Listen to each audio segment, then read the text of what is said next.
Housing sa mga nagtatanong kung mahirap ba mag-activate ito. Pindutin natin itong isa, ito yung luma. Ito walang response. Ngayon i-activate natin itong bago. Dahil nagpindot tayo sa alarm, on natin itong unit para ma-disactivate lang muna yung alarm. Off natin para mas mabilis mamatay. Tapos open na natin yung sa seat. Ayan. Pagka open ng seat, tanggalin itong dalawa and press lang. Yan. Tapos ito, hanapin tong ganitong klase ng wire. Press mo lang yan. Press, sabay hila. Ayan. Tapos ikabit tong wire na galing sa amin.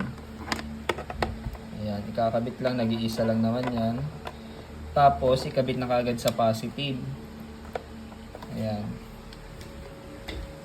Ngayon yung remote na bago, dapat naka-on position. Ayan, nakakulay green. Ito din yung luma. Dapat naka-green position.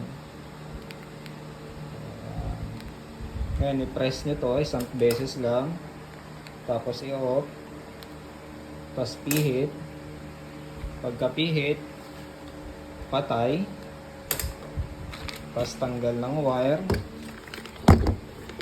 Tanggal lang ang positive para ma-testing. Ngayon, pindot dito. Pindot. Naka-off.